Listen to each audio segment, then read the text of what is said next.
I want winners. I want people that want to win.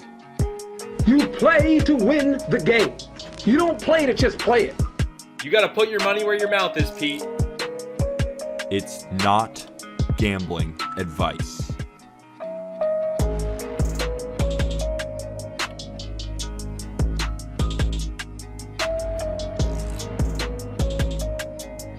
Bit of a switch up. Welcome to the Just Baseball Show. It's Friday. Instead of ranking 20-1 outfielders, what Colby and I are going to do is we're going to draft them, because at the end of the day, this is a fantasy draft, and I'm sure it's more helpful to hear about our draft strategy, maybe better than a rank. So this is what we're going to do moving forward as well with pitchers next week. Colby, what's going on? Doesn't this feel like a better idea? Dude, this is so fun. This is so fun. And then at the end, we get to argue my team's better, your team's better. Obviously, my team's going to be much, much better. I came here so prepared for this draft. This outfield class of top 20 is legitimately insane. There are MVP candidates galore up and down this list. The outfield is incredible. And just a reminder again, we're drafting as if this is a 5x5 league, right? Home runs, RBIs, runs, batting average, and stolen bases. The crazy thing about this position is that you're right. There are Juan Soto is an MVP winner. Bryce Harper is an MVP winner. Ronald Acuna Jr. will be an MVP winner. Mike Trout is an MVP winner. Kyle Tucker will be an MVP. And Mookie Betts is already an MVP. And Luis Robert might be an MVP. And Aaron Judge was robbed of an MVP. So I just named off a lot of our top 10 guys. But here is the top 20 that we will be drafting from. JD Martinez, number 20. Eloy Jimenez, number 19. Byron Buxton, number 18. Brian Reynolds, number 17. Nick Castellanos, 16. George Springer, 15. Whit Merrifield, 14. Starling Marte, 13. Tyler O'Neill, 12. Teoscar Hernandez, number 11. Yordan Alvarez, number 10. Number 9 is Aaron Judge.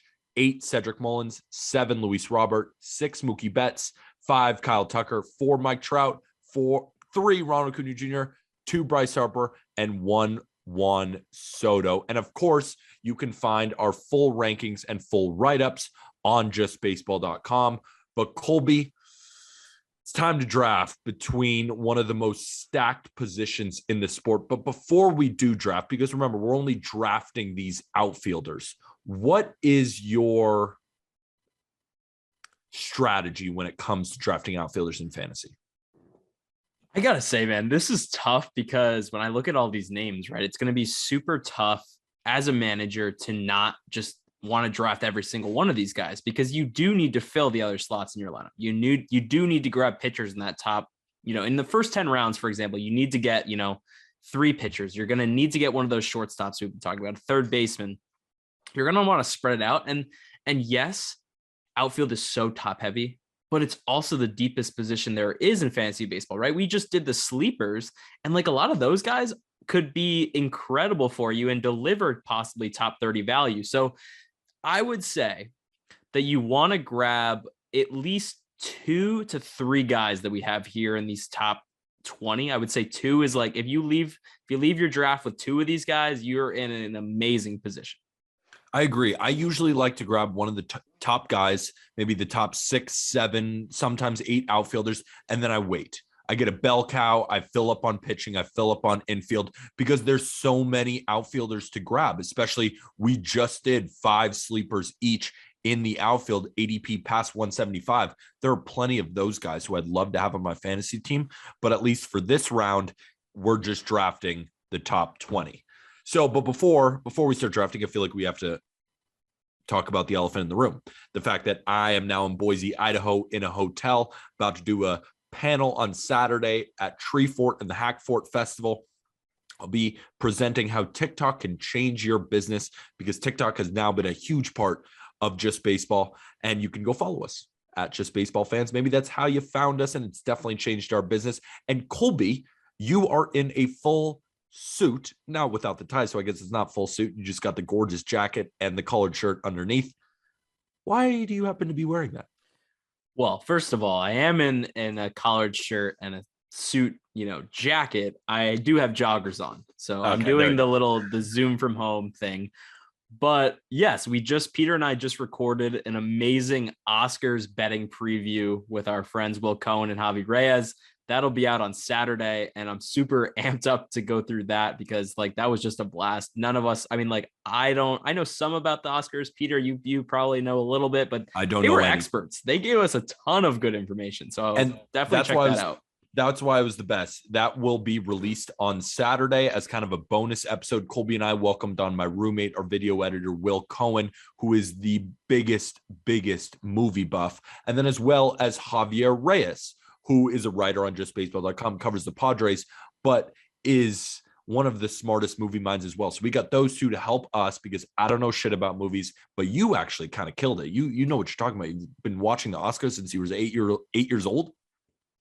Yeah, man. I'm actually secretly kind of a movie buff, and from now on, I think I'm going to try to watch a new movie every week, just kind of as a personal mission, because I went away from watching movies the last year. It's just been super busy for me, watching a lot of baseball, obviously, but I think I kind of want to get back into, getting into a routine of watching a new movie because it's something I really enjoy. You know what's better than watching movies, though? Drafting. Betting on baseball. And betting on baseball because it's not gambling advice. So let's get to it. And, I could take the first pick, but I feel like you should take the first pick. Why don't you go ahead? You are a kind soul. So with the first pick, I don't think this takes much thought at all, right? So the potential options here are Ronald Acuna Jr., who as of late has been going top 6, top 5 in drafts.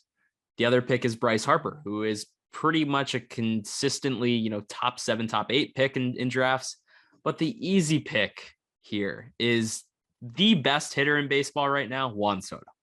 So Juan Soto is a freak in 5x5 leagues because last year he hit 313 with 29 home runs, 111 runs, 95 RBIs, and sprinkled in 9 stolen bases. Across the board, he's an absolute beast, and I think there is more power in the tank than 29 home runs. He hit 34 home runs in 2019, and he put the ball on the ground a lot last year, Peter.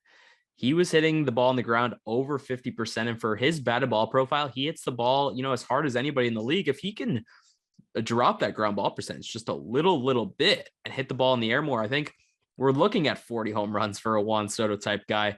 Regardless, he's a beast. In on-base percentage leagues, this guy's insane. 465 on base percentage last year is freakishly, that's like Ted Williams, Barry Bonds level stuff. But regardless, he's my first pick overall. I love how you broke down Juan Soto and you did it wonderfully, but then you were like, this is how he can improve. I mean, how is he going to improve by now hitting 40 jacks? The problem is in Washington, I mean, the addition of Nelson Cruz definitely helps add some protection in the order, and Josh Bell is a pretty solid option. My only worry with Juan Soto is that nobody's going to pitch to him this year. So we could see less home runs. Remember, he only hit 29 last year. And it's not because he doesn't have the power. We saw him in the home run derby hitting absolute freak tanks. It just has because he just doesn't strictly get pitched to. But I agree. I also would have taken Juan Soto number 1. And that's why he's number 1 on our rankings. And my next selection, so the number 2 overall pick, and even though I got second pick, we won't do a snake. So I do have an excuse if I don't draft a better team than you. So putting that out there now. I would draft. See, it's fantasy baseball. I think Ronald Acuna Jr. will win the MVP. That's my MVP pick. That's an early pick. May change, but that's how I'm feeling right now. But the second guy who I want is Bryce Harper of the Phillies. I mean, the dude freaking won the MVP last year. You need batting average? How about 310? You need home runs? How about 35 jacks last year? You need RBIs? How about 84 RBIs? You even need speed? How about 13 stolen bases last year? He was active on the base pass. This is a 5-category monster coming off an MVP type season and a 150 WRC plus 2020. He's really coming into his own in Philly. You can tell that he loves it there.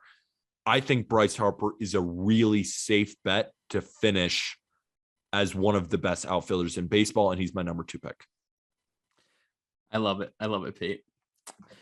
I'm going to get straight into my second overall pick, the third overall pick in this draft. I'm going back and forth on who I want to take here. And I'm not going to give a hint on who I'm not going to take. Who I am going to take is Ronald Acuna Jr., who is coming off of a torn ACL. And I'm not going to lie, the torn ACL does scare me a bit, only because it's on his right leg, which is like the leg you turn around when you're hitting. And there have been some studies out there that have shown that hitters that tear a right ACL if you're a righty or a left ACL if you're a lefty hitter do actually tend to have, a bit of regression in their next season coming back from that injury. What I will say is that Ronald Acuna Jr. is not your normal athlete. He is a freak. He's not normal. Is not normal. So I am not necessarily expecting Ronald Acuna Jr. to come back and suffer those same struggles that other guys have after an ACL injury. Last year, in 360 plate appearances, literally 82 games, he hit 24 home runs with 17 stolen bases. You're getting just crazy upside here. I mean, this is a guy that really is destined for 40 home runs, and we'll see how active he is on the bases. I still think even still with the ACL injury, he's going to, hit 20 stolen bases pretty easily, and he has the upside for 30, and he's going to be, between 280 and 290 average. He is a freak-ish player and should be going top 6 or top 7 in drafts. Not a bad pick. I probably would have gone it next. The number 4th overall pick and my 2nd round pick, I'm going with the best player in baseball, Colby. I know he's got injury concerns. I know it's been well documented. He played 53 games in 2020, so he almost played the full year. He played 134 games in 2019, 140 games in 2018, but everyone jumped off the bandwagon because he played 36 games last year. And there are certainly injury concerns with Mike Trout, especially because he's getting up there in age a little bit. I mean, on August 7th, he's going to turn 31 years old. Mike Trout is not this young pup anymore.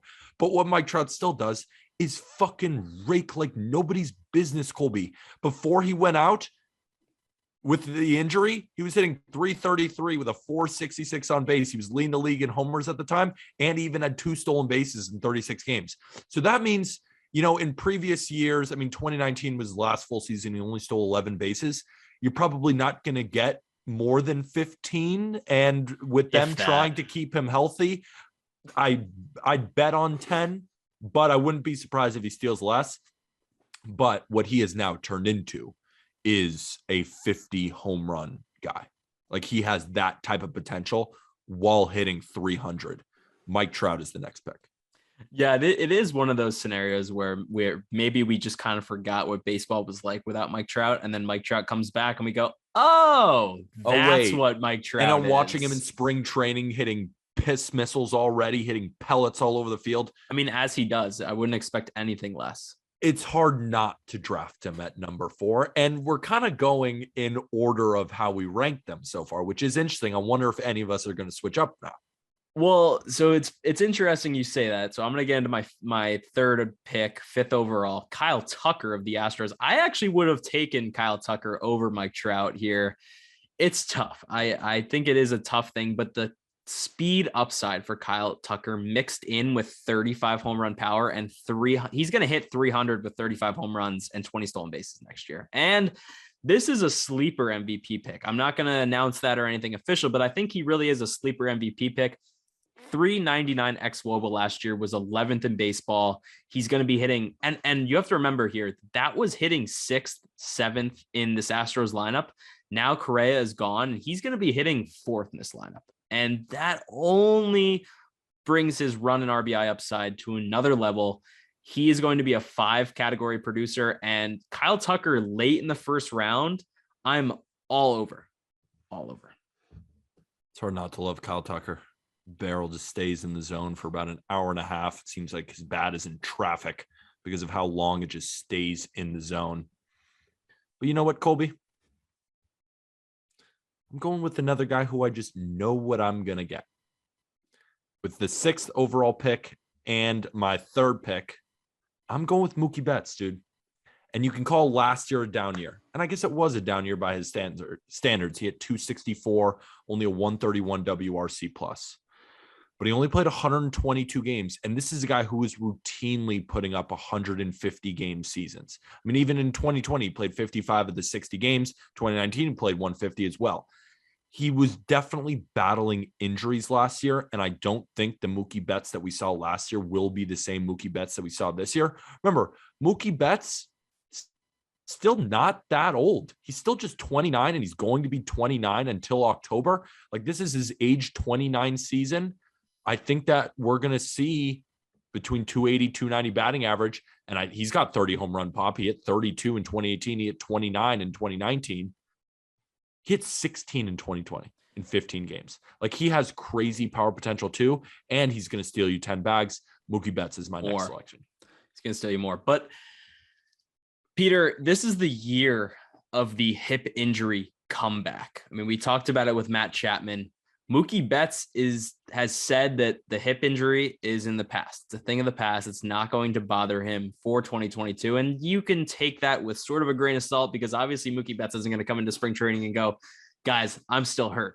But I am trusting Mookie Betts here. I think he will be healthy in 2022. He did steal 10 bags in 60 games in 2020, which is pretty nuts. That would put him on pace for 30 bags. I don't think he has that upside anymore. But I really do think that this is a guy that could go 30 home runs, 20 stolen bases. And Mookie Betts before last season was always a 295 to 300 hitter, like on command. Always. I really think that's where he's going to return to. He had 135 runs in that Red Sox lineup in 2019. This Dodger lineup might be the best lineup we've ever seen. I think we could put Mookie Betts, towards 120 runs. He is a great selection where he's being valued, because usually in other years you're getting Mookie Betts in the first round. You have the rare opportunity that you could actually possibly get Mookie Betts in the second round. Pretty cool. I just really want Mookie Betts on my team next year. So bad. He's such a fun player. I just feel like people are going to sleep on him because people are weirdly getting tired with him. That's just what I feel the narrative is around Mookie Betts, and I just don't understand why. Like, even last year, he wasn't even that bad. He was really, really good. He was one of the best outfielders in baseball. I mean, he almost walked as much as he struck out. He had 23 bombs out 122 games, and he had a 131 WRC+. What are we talking about here? He still rakes. He does. So that brings me to my next selection. Is this my fourth pick now? This is your fourth pick. Okay, here we go. Let's go over our teams for the first three picks. So I have Bryce Harper, Mike Trout, and Mookie Betts. Not a bad outfield so far. I have Juan Soto, Ronald Acuna Jr., and Kyle Tucker. These are stacked. Also not bad either. Also not bad. It's impossible to tell a winner right now. I mean, what? These are the six best outfielders. We went 2s and 2s. I think I kind of lucked out here on the way this draft is going, because I think this guy is kind of the last pick in a tier, and then it's going to go to another tier after this. It's Luis Robert, Chicago White Sox. And Luis Robert last year was on a freaking tear through 68 games and then got hurt, unfortunately. He was hitting 338 with 13 bombs through 68 games. He is another guy, mix of power, speed, average. He does it all. He is going to be a guy that's going to be a 300 hitter, 30 home run upside, and he's going to get close to 20 stolen bases. I don't know if he'll actually get to 20 stolen bases, but 15 stolen bases seems like a really, really conservatively fair number for him. I wouldn't put much emphasis on the injuries that he was dealing with last year. It just seemed kind of like he's young. He's 24 years old, and I think he's going to recover and be totally fine. This White Sox lineup is stacked, going to put him in line for 100 runs, close to 100 RBIs, and a really, really good season for him. Across the board contributor, a great second round selection on your fantasy team. Luis Robert has MVP in his future, and is it going to be this year? And I think it might be. He was kind of one of the popular dark horse MVP picks for 2022, but now he's not even a dark horse anymore. You check the odds, he's 6th, 7th. So that now the value has gone up to the point where I'm like, all right, like he still could win the MVP with his power and his speed and his defense. But we're talking fantasy baseball here, and he's a 5-category monster. Yeah, it's just impossible to win the MVP when you're going up against Shohei Ohtani. I don't think you can do it. It's really tough. And then Trout's pretty good. He's all right. He's Pretty finished good. top 3 in MVP basically every single year he's been alive. All right. For my 4th pick, I'm going to do the first off the beaten path here. And I'm going to take Aaron Judge over Cedric Mullins. I'll tell you why. Colby, this is Aaron Judge's free agent year. There has been a lot of hoopla about him signing an extension. And he's been very chill about it. He's been, I want to be with the Yankees, but if I have to test free agency, I will test free agency. This has to be the Aaron Judge year. And Aaron Judge has gotten all this flack for all these injury concerns, but he's actually been very durable. He's played more games since 2017 when he came up than Mike Trout. So, and all those nagging injuries, like it was a hit to the wrist. It was not a lot of, besides the oblique, which I do not like, but he's not tearing hamstrings. He's not pulling muscles like that, except for the oblique. I think in his walk year in Yankee Stadium, he might have his best year since that 52 home run rookie season for Aaron Judge. I'm a huge believer in Aaron Judge this season. And I know you're about to talk about Cedric Mullins, or I don't know if you're going to draft Cedric Mullins next, but there's a reason I didn't take Cedric Mullins over Aaron Judge. I freaking love where Aaron Judge is being drafted right now. He's being drafted 37th ADP, 14th outfielder off the board currently, which is just insane. Peter, you brought up the oblique injury, and I do want to touch on that real quick because it is a problem, but I feel like they've figured out a way to manage it. He does take off days to just kind of like get his body right. And I think he's going to be fine. He did hit 52 home runs in a season, and he can absolutely do that again. The Cedric Mullins hate will continue because I'm not drafting Cedric Mullins. Interesting. I am drafting Yordan Alvarez of the Houston Astros. Peter, do you remember Ryan Howard? Of course you remember Ryan Howard. I hope you do. Ryan Howard for a stretch was hitting 45 to 50 home runs every season with like 140 RBIs. Yordan Alvarez is not going to give you 145 RBIs.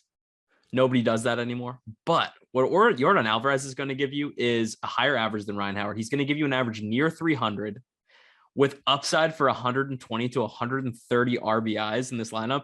Yordan Alvarez is going to be a Hall of Famer, and he is going to hit more than 500 career home runs. Draft Yordan Alvarez higher than where you think he's going to be taken, because this dude is easily one of the best pure hitters in all of baseball. I've just been all over this dude since he was a prospect. He's a freak. He is a no doubter, a walking no doubter. That's what I'm going to call him. I like it. He's a walking no doubter. I get a lot of Carlos Delgado vibes from him. Just a pure hitter who has donkey pop. Love the pick with Yordan Alvarez. It's a great selection, especially in that Houston lineup. He's going to have 120 RBIs and 40 jacks. So this is now where I will take Cedric Mullins. And I don't love it. And I'll tell you why.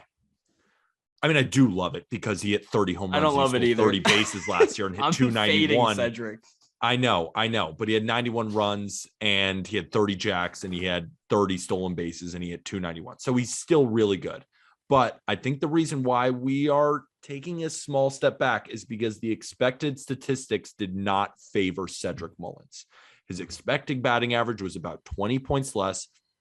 His expected slugging was 60 points less or 70 points less, 518 to 448.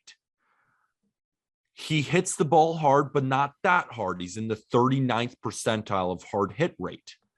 Now, the stolen bases are for real. He's incredibly fast. He's in the 86th percentile of sprint speed, and he's a really good base stealer as well. So I expect the stolen base to continue, even though he was 30 for 38 chances, which isn't great, but it's better than most guys who are stealing a ton of bases like that, or at least around where they're doing it. I think we're going to see some regression in the stolen bases. I would say that Cedric Mullins is more like a 25 guy with like a 280 batting average than what he did last year. And I think there might even be more regression than that. I don't like Cedric Mullins at his current price. You're getting Aaron Judge behind him. I'm all over Aaron Judge behind him. You're absolutely right, Pete. I'm with you. I think at this point in the draft, now that you went Jordan and I went Aaron Judge, I like Cedric Mullins at this value just because he does fill all the 5 categories except RBIs. He's He does really get you not going stolen to get bases you here. Yeah, he gets you stolen bases and he's gonna hit for some. And I do think he's a better hitter than 280, 285. I do think that 290 is very reasonable, but I agree with you. I think the power is going to come down a tick. I don't necessarily think the stolen bases are. I kind of think he's going to finish the year hitting 285 with 25 home runs and 30 stolen bases again. I think you'll see a little bit of a tick down, but not crazy. I still really like Cedric Mullins this year, but not as much as the other guys. So I'll do my next pick. I think this is a tough pick for me. I'm between Teoscar Hernandez and I'm between Starling Marte for the big speed factor, but I'm gonna go Teoscar Hernandez, and here's why. Last year was a crazy good year. 35 home, or what you're locking Teoscar in for is 35 home runs, 10 stolen bases, 90 runs, and 115 RBIs pretty much in this Blue Jays lineup with a 285 average. That mix last year was basically what he did last year. That rated out as the fantasy player number 8 and fantasy outfielder number 1 last year. Teoscar Hernandez was quietly the best fantasy outfielder in the game last year, and I don't think anybody really realizes that. So where you're getting him currently priced at outfielder number 11, 30th off the board, I might even consider taking him before Aaron Judge. It's close. I think the conversation has to be had. I'm all over Teoscar Hernandez in this Blue Jays lineup. And I'm thankful that the Marlins did not trade for Teoscar Hernandez because that would have killed his fantasy value. Yeah, that would have sucked for his fantasy value. Lack of RBIs, lack of runs. It's just harder to hit in that ballpark versus in Toronto at the Rogers Center. See, you were in between Teoscar and Starling Marte. I was in between Teoscar and Tyler O'Neill because Tyler O'Neill hit 286 last year with 34 jacks and 15 stolen bases as well, with 89 runs and 80 RBIs. The Cardinals lineup is loaded. He's going to have plenty of run and RBI opportunities, but I want to talk about the power because 34 home runs, right? He's never done that before. In 2020, he hit 7 in only 50 games. And in 2019, he hit 5 in 60 games. And then he comes out and hits 34. Well, I'm going to tell you, not only do I think the power is for real, I think he's got more in the tank, Colby. His expected slugging was a good 23 points higher. He gets good lift on the ball. He hits the absolute piss out of the ball. 18% barrel rate is unreal. Unreal. And he's in the 93rd percentile of hard hit rate. He's also in the 98th percentile in sprint speed, Colby. Like, he stole 15 bases last year in 19 attempts. I can see easily that happening again. I think he could unlock into a little bit more power. 286, maybe not, but I think he's got 40 plus home run potential. But what I realistically think we're going to see from him next year is 275 with 38 jacks, 90 RBIs, and 15 stolen bases. And I think that's about as valuable as you can get. So I was picking between Starling Marte last time. I get him on this pick, which I'm fired up about.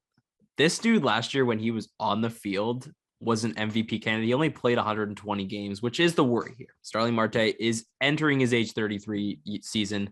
He's a speedster that puts his body on the line in center field. So there are questions about whether he will stay on the field for 150 games. Regardless, if he stays in the field for 130 games, I am fired up about this pick. He stole 47 bases last year in 120 games. The power numbers leave something to be desired. He only hit 12 home runs last year, but 89 runs, flipping between the Marlins and the A's, two teams that just really weren't like incredible. This Mets lineup should be freaking stacked.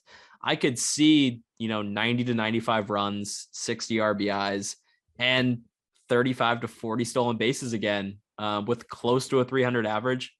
Last year, he was outfielder number 2, I believe, to finish the year when on the field.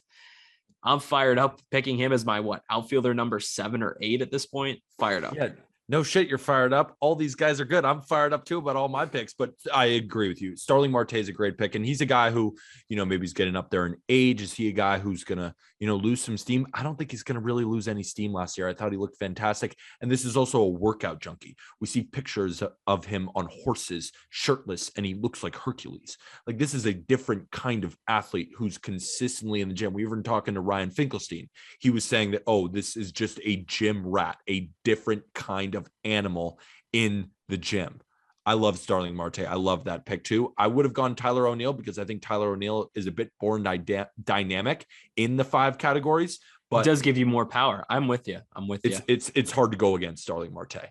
So now I'm deciding between Whit Merrifield and George Springer. And quite honestly, I do love Whit Merrifield. I think he's a great pick because he's going to steal you all those bases, but I'm going to go with George Springer, and I'll tell you why.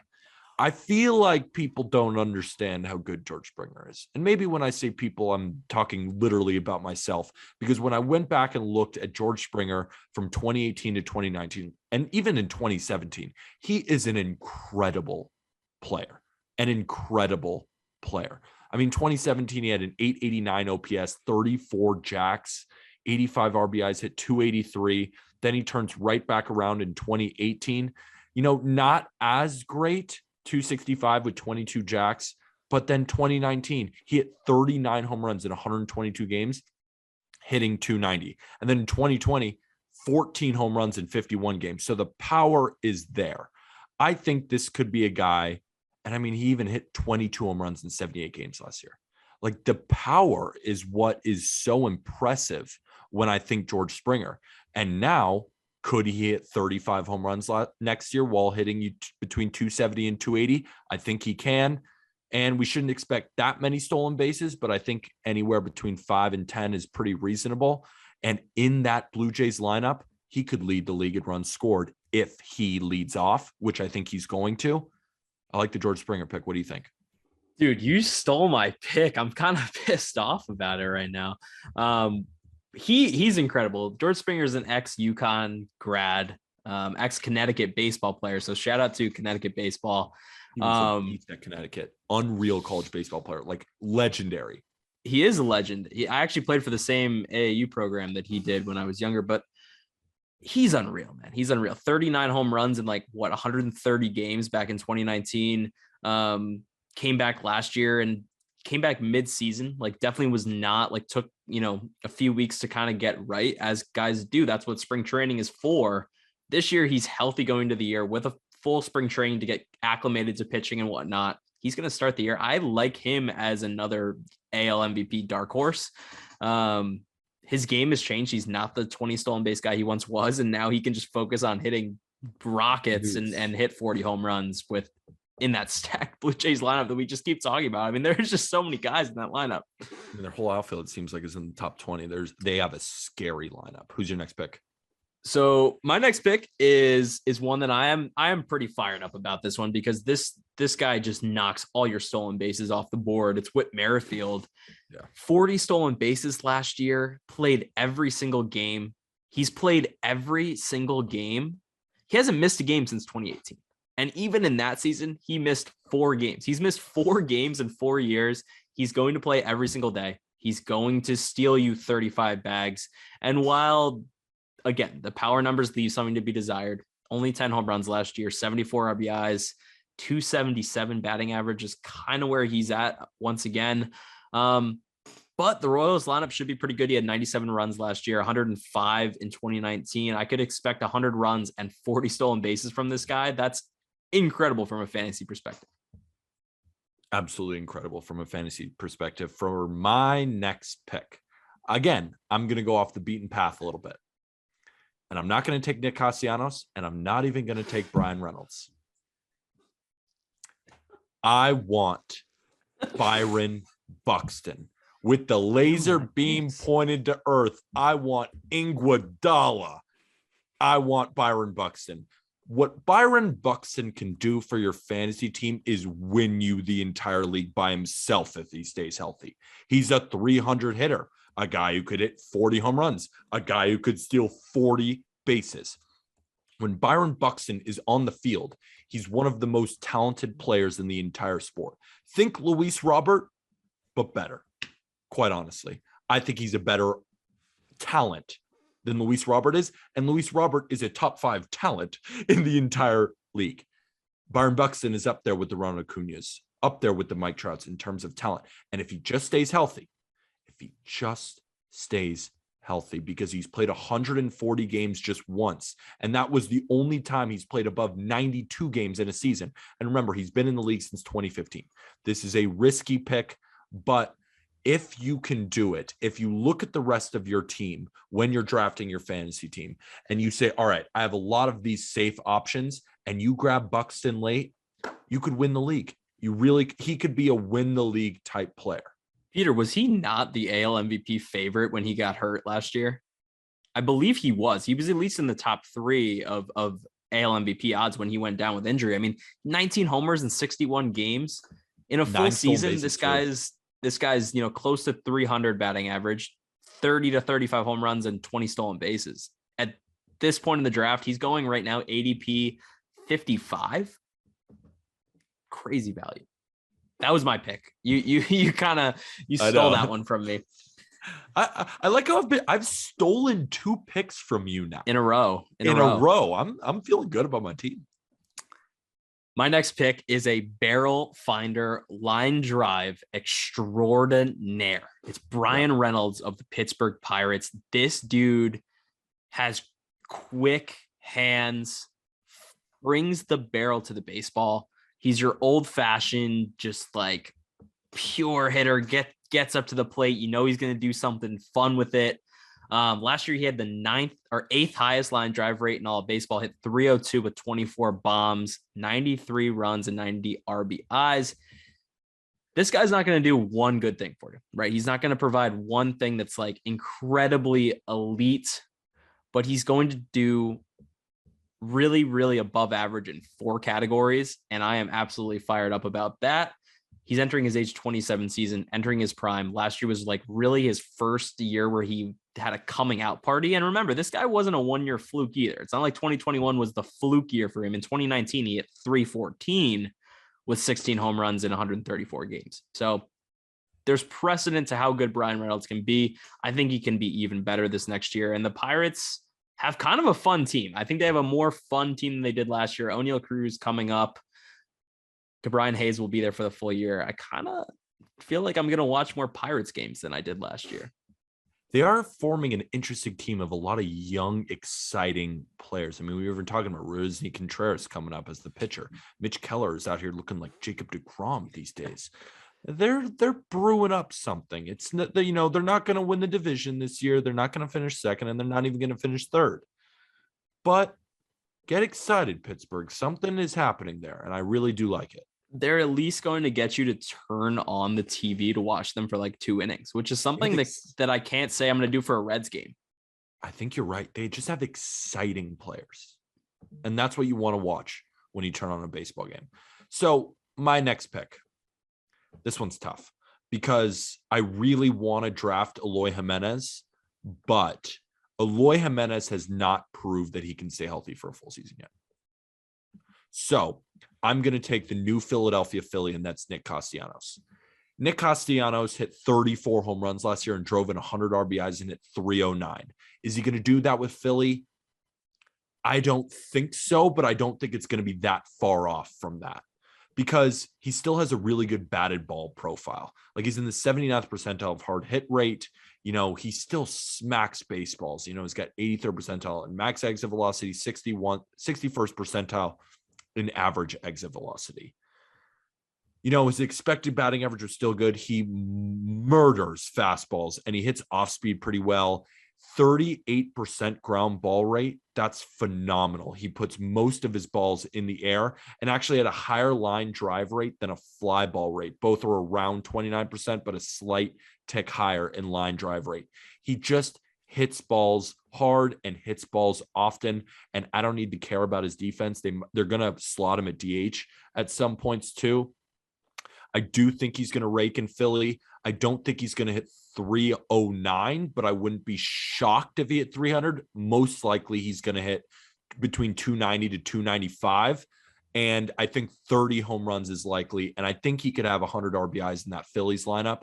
So I think you're going to see Nick Castellanos from last year just turn down to about 90% of what that was. I agree. I think Philly was a good ballpark for him to go to. He could have gone to a lot worse ballparks than Philly. Philly also has an insane lineup that's going to protect him. People are still going to have to pitch to Nick Castellanos, or if they don't pitch to Nick Castellanos, who are they going to have to pitch to? Like, there's so many other guys in that lineup. So I do like Nick Castellanos this year. He's obviously not going to be Great American Ballpark Nick Castellanos because nobody is. Great American Ballpark is almost a better hitter's ballpark than Coors in a way because you don't get the crazy splits like you do in Coors. There are splits, but not as crazy. So I do like him moving to Philly and just being in a comfortable environment and a sick lineup. You talked about Eloy Jimenez. Peter, I'm not ready to say that Eloy Jimenez is better than JD Martinez in today's day and age. I'm really just not. Like, I feel like we might be counting out JD Martinez a year early. Like, he's still, it's his age 34 season, but he's still a slugger. And we've seen guys like Nelson Cruz be amazing through age 40 that are DHing every day. JD Martinez doesn't have to play the field. He just has to go up the plate and rake. And that's what he did. He started slow last year and everybody was like, whoa. 2020 was terrible. He started slow last year. Everyone's like, are we counting out JD Martinez? No, we're not. He had 28 bombs last year, 92 runs, 99 RBIs, and still hit 286. And his ex-WOBA was above his WOBA. So, like, literally everything here for JD Martinez is saying that he is still an amazing hitter. I'm not ready to say that JD Martinez is not going to hit 30 home runs with 100 RBIs next year and close to a 300 batting average. Like, it just seems like that's JD Martinez, and it has been for the last 5 years. Why are we ready to say that's not? I agree. I'm still a fan of JD Martinez.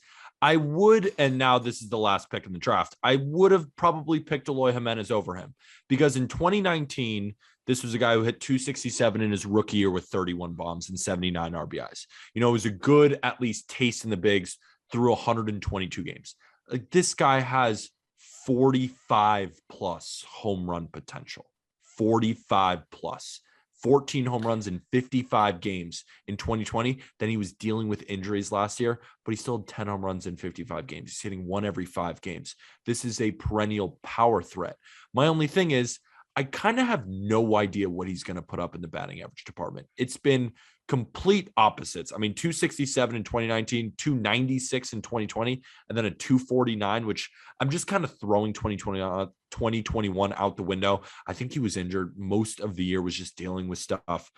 I'm going to kind of place him in the 270 range, but that's quite honestly a guess. And, you know, you could look at some prediction models. I don't think the projections even know what he's going to do. I don't think so either. I've looked at them and I'm like, I don't believe any of this. Like, my only qualm with Eloy Jimenez is he does hit the ball on the ground a ton, which I think is not going to cap him from hitting 30 or 35 home runs. But with a 50% ground ball rate, you're just not going to be able to get to 45 home runs. It's just not possible unless you're having like a 30 or 35% home run to fly ball rate, which is like pretty unsustainable. No one's doing that. Even the best home run hitters in the world are not doing that. Maybe Barry Bonds when he was roided up, but it is good that those ground ball rates have fluctuated. Like, it was 47% in 2019, then it was 52% in 2020, but he still hit 14 home runs in 55 games while with a 31% home run for fly ball rate, though.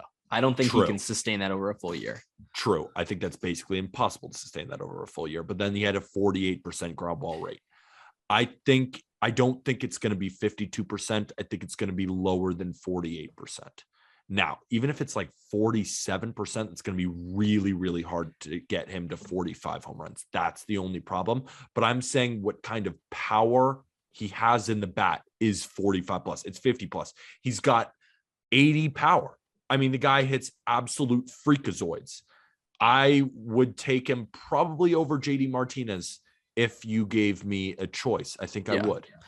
So, not to get away from Eloy Jimenez, but to bring it all together is Nick Castellanos. So Eloy Jimenez right now, 64 ADP.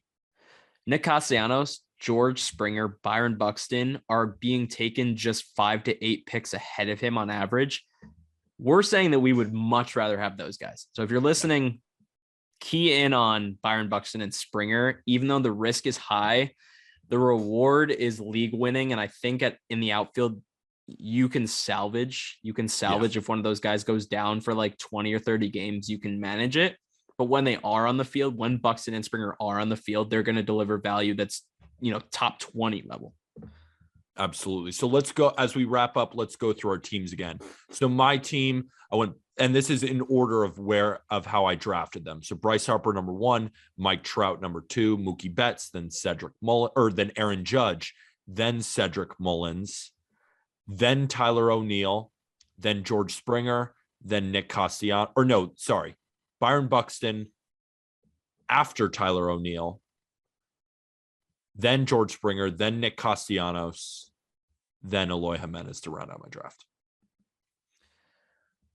Love that team. Our teams are stacked. I do want these people in the comments to debate on whose team is better. We'll have to put a graphic up at the end. That would be cool. Absolutely. But my team was Juan Soto, then Ronald Acuna Jr., who have gone neck and neck. There's been a debate for years who's better, Soto or Acuna Jr. We might get to find that out this year, which I'm kind of excited for. It's Soto, by the way. Kyle Tucker was my 3rd pick. Then I went Luis Robert. Then Yordan Alvarez, a.k.a. the future Ryan Howard, who's going to hit 500 career home runs. Teoscar Hernandez, Starling Marte, Whit Merrifield, Brian Reynolds, and Byron Buxton with JD Martinez to cap it all off. And you'll be able to find the graphic, and we want you guys to vote on who you think drafted the better fantasy team of Just Outfielders. That'll be on at Just Baseball Fans Instagram. We will put that up. This episode comes out on Friday. We should have the graphic done by Friday. That'll most likely, you can find that on the Instagram as well. Get your Just Baseball merch, which you can find in the episode description. The link is in there. And of course, you can find all of our write-ups on justbaseball.com. And we got pitchers coming next week. And then we're going to start giving you our futures bets, team totals, all that kind of stuff. It's going to be a wild ride until April 7th, opening day. Get your fantasy teams ready, because we certainly are. Colby, you just did a little, what happened? Gonzaga lost to Arkansas. And with that, thank you, everybody. Damn.